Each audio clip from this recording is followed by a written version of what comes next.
BBC One, our magazine for people who are deaf or hard of hearing. See here.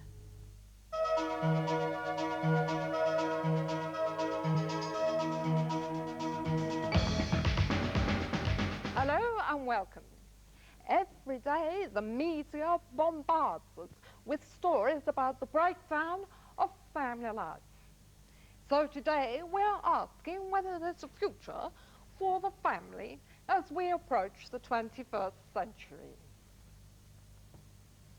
More of us get divorced here in Britain than any other country in the European community, with nearly half of all the marriages ending in divorce. Even the present royal family are not immune from this growing trend, with 3 of the Queen's children now divorced. Marriage is no longer a lifelong commitment. More and more children are now growing up in one-parent households. But what effect is this breakdown on family life having on society? What effect does it have on our children? Indeed, what effect does it have on us? Will the close family unit become history? These are just some of the questions that we'll be discussing today. So, let's start by asking, why do we think that there are so many divorces? Why is divorce increasing? The law has made it easier now to get divorced. It's a lot different now than it used to be in the past, say 20 years ago. Attitudes were different then from what they are now. If you got married and made a mistake, you couldn't publicly admit that. It was shameful. You'd get a bad name and you'd get cut off. A husband would get everything and a wife would be thrown out of the home. The husband would get everything.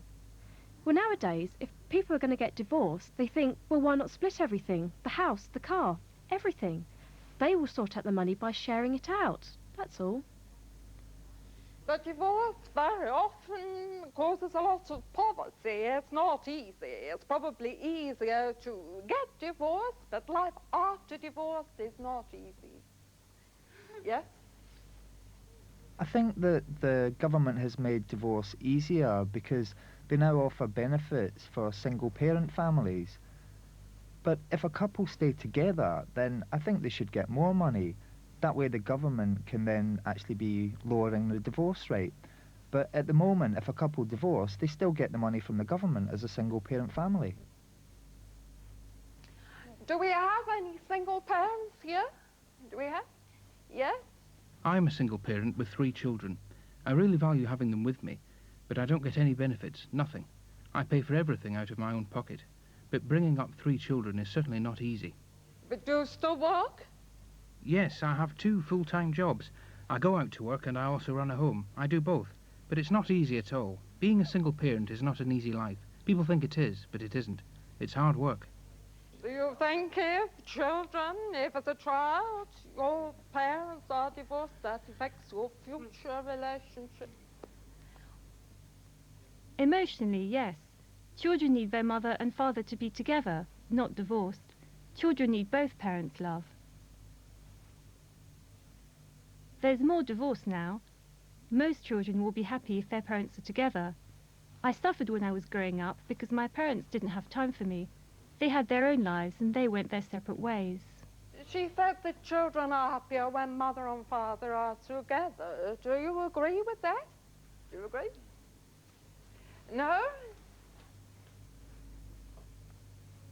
I don't agree 100% with her. Some children are happier if their parents have split up. Some. Even if the children seem happy, if the parents aren't, then it's going to affect them. In some cases, they should go their separate ways. As long as they both have full custody, they can both be happy, and so the children are happy. In the long run.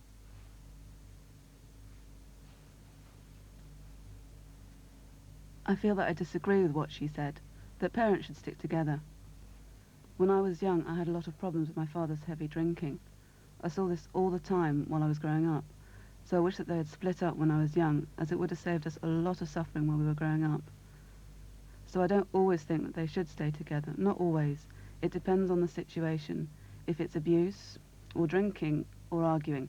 My father was never there for me when I was growing up, so it depends on the situation. I remember my son was 2 when I separated from his father, and I thought that since he was only 2, he wouldn't remember anything. But as he's got older, the age of 6 and 7, he started to tell me things that he remembered about his dad. I was surprised that he had those memories.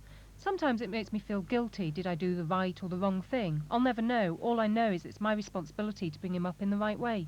So your son, he doesn't see his father? No? No, he's gone. He's disappeared. So he's no memory of living with his father? He says that he remembers things, and when he tells me them, I realise that he's right. He's made a lot of right connections. So I encourage him to keep those memories, because they're his memories and he has every right to them.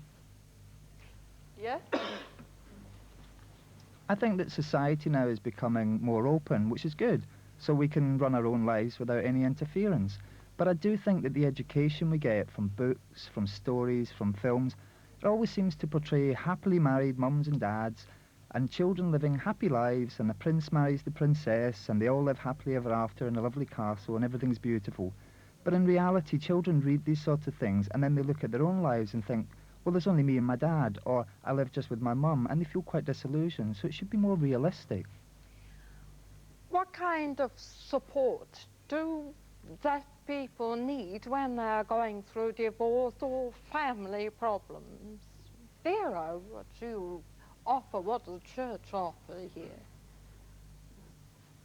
Well, the church is there to listen and to help.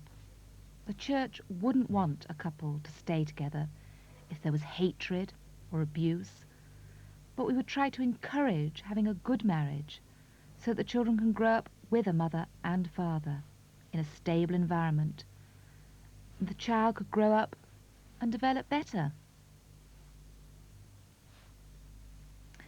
But if the mother and father are not happy together, well, then it's better to separate, because the child needs love. It's the most important thing. Everybody needs love, and if the love's there, then the child grows up happy.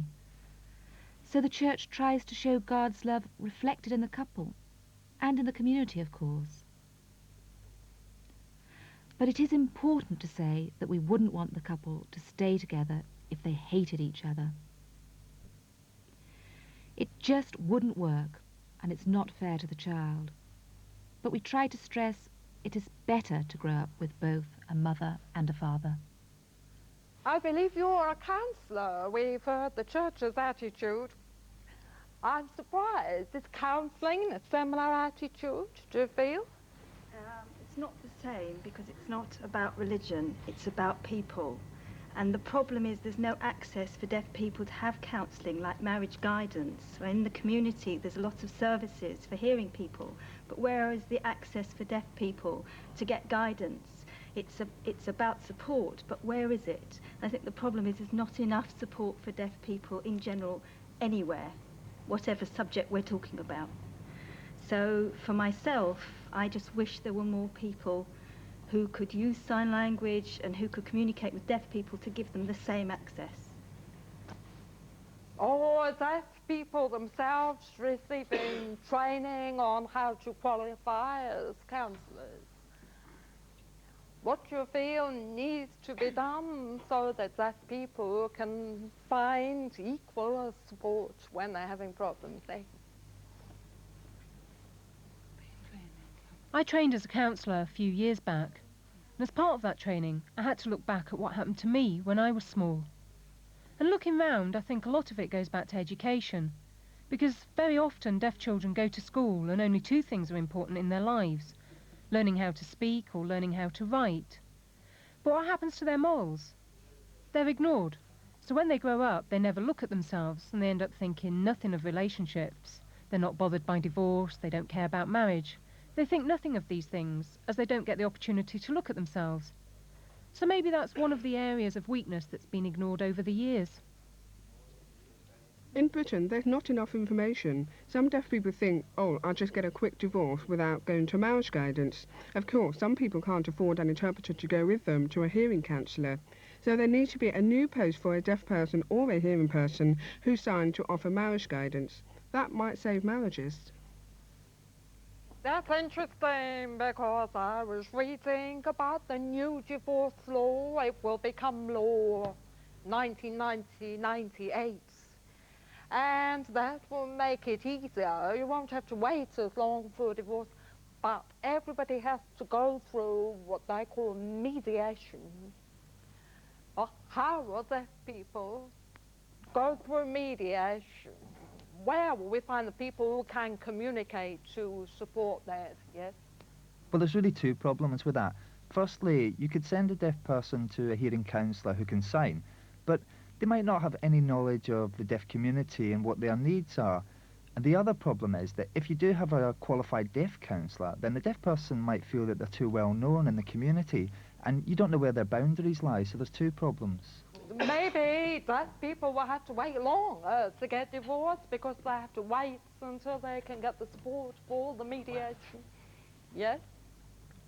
Tyrone was saying about deaf qualified counsellors, that people would be wary about them knowing everything about them. But don't forget that qualified deaf counsellors have been training, not for 1 year or a weekend, but have had 4 years of training to become qualified. Very often a client will come in and naturally will feel unsure at first. They're not sure if they can trust me because the deaf community is very small. But after a while it seems that we grow to trust each other. So I think you have to give deaf qualified counsellors a chance of showing that they can be professional. You have to, yes. We have to remember that marriage cannot be taken lightly, because when you get married in church, you make your promises before the altar of God. And you have to remember that they are promises you have made, and you have to try to keep them. That's important, but I know that it doesn't always work out that way. I know that.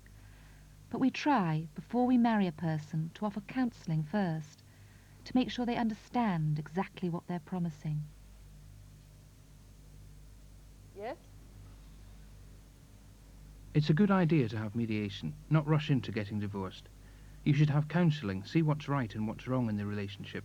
With counselling it could work out right in the end, but if in the end it doesn't work out, then you separate. You should have to do that, not just go for a quick divorce and risk having regrets afterwards. When we separated, my wife said that we should stay together until our children had grown up and got married, and then agreed to get divorced. She was concerned about their children's future and their childhood. She was worried that they would suffer mentally and feel that their parents had let them down and that they would have an unhappy childhood. Because if children have an unhappy childhood, then that's all they've got to look back on, unhappy memories. I told her that it was important to sort things out for the future, for the children, that it didn't really matter about us. What was important was that the children would be happy in the future. Any more? Yes. When children see their parents have a problem and they're going through a divorce, it's important for the parent to explain to the children why it's happening, why it's not working, and also give them a lot of love. Because if you don't give them love or explain why it's happening, then they'll grow up full of anger. Later on it may affect them, whether they end up drinking or doing something stupid, and they'll learn nothing from it. So it can damage them. So you have to be careful. I agree with you, that is what should happen, but when people are having marriage problems, they're not thinking about the children, they're arguing, forgetting that the children are there listening or seeing their mother and father arguing. Adults are thinking of themselves and their own emotions. Do you agree? Yes? I'll explain how I was personally affected by it, because while I was growing up, I saw my parents continuously arguing, my father drinking. It affected me a lot. That's why I wish they had split up sooner. How do you feel it's affected you? It affected my relationships with my partner when we were married, when we were together, and my future relationships were a problem because of what had happened in the past. I felt like I couldn't trust any man. There was no counselling at that time, so I was referred to nobody. Maybe that led me into marrying for the wrong reasons. In the past, say 20 years ago, people deaf or hearing thought a wedding as a beautiful event, a chance to have a big party and invite all the family, and never thought about themselves or their feelings. They just thought, oh yeah, I'll get married, and then a few years down the line they realise it's not for them, that they've made a mistake. There must be love, communication and understanding. Go to counselling so that you know what it means before you actually marry, otherwise you're more likely to end up divorced. Oh, people absorb this wonderful romantic story of living happily ever after. They need more information on what it's really about. People think that it's just a piece of paper, but it goes much deeper than that. They need to know that it means commitment, love, that you rely on each other for the rest of your lives. You need to know that before marrying. Maybe we've forgotten how to love each other. It's a bit up and down. Yes? Well, I agree with her. I think maybe you should. Before people marry or agree to marry, they should be given more information or awareness of what marriage is really like in the long term. Knowing that it means you'll have to do a lot of work to make the relationship work. So maybe there should be some pre-marriage information or awareness that could help. Yes. When a couple come to me to marry them, well, I spend some weeks before the wedding explaining or asking them to tell me why they want to marry. I try to explain what it means before I actually marry them. They have to come to counselling first.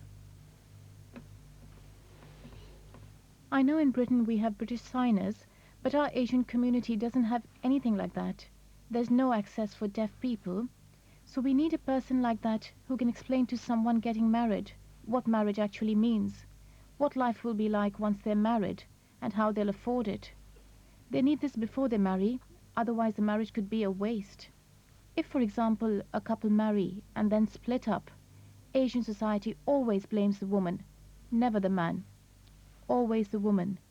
Society loves to talk about people, not in a nice positive way, but a negative way. So I think we need a person like the last speaker.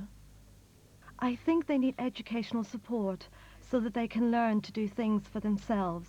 We'll educate the men as well.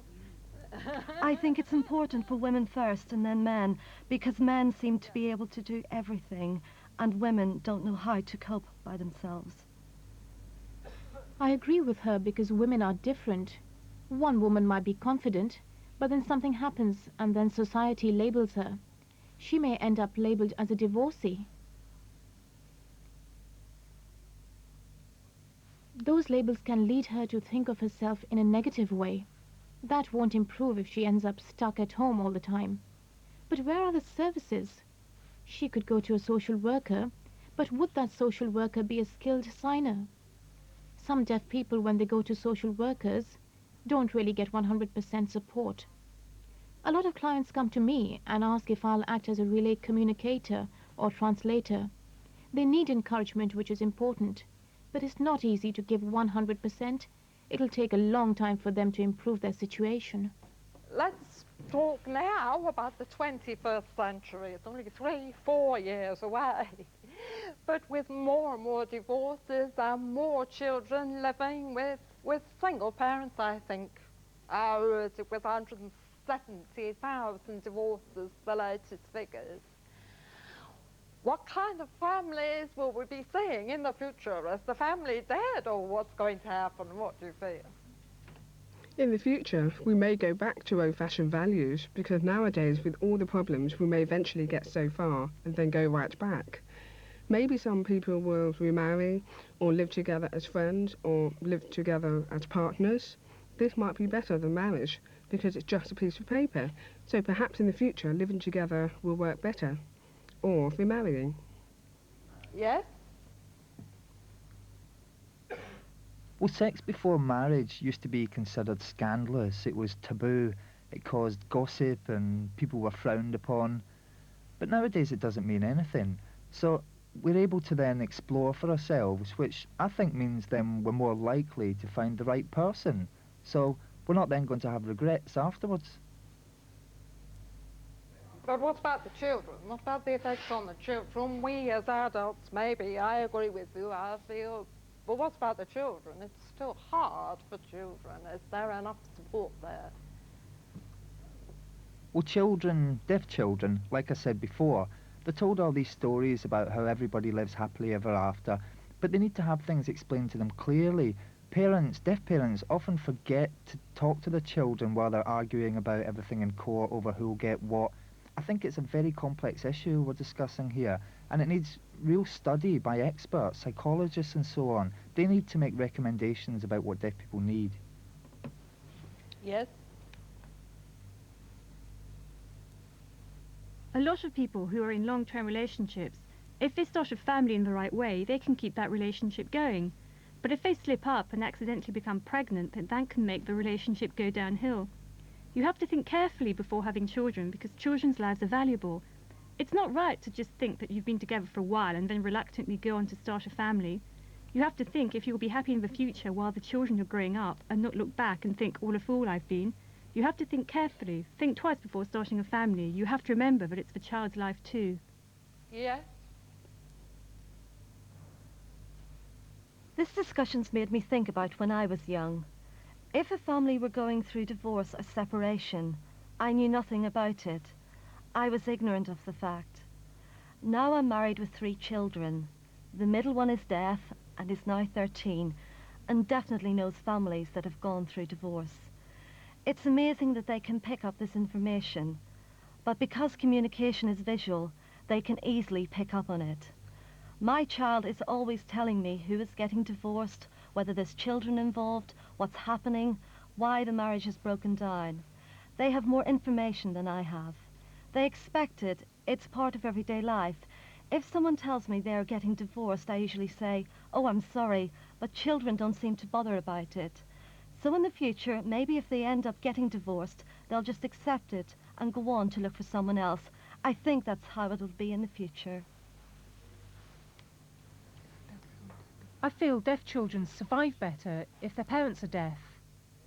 Because, like Brenda was saying earlier, her son gets easy access to what's happening because there's signing going on all around him.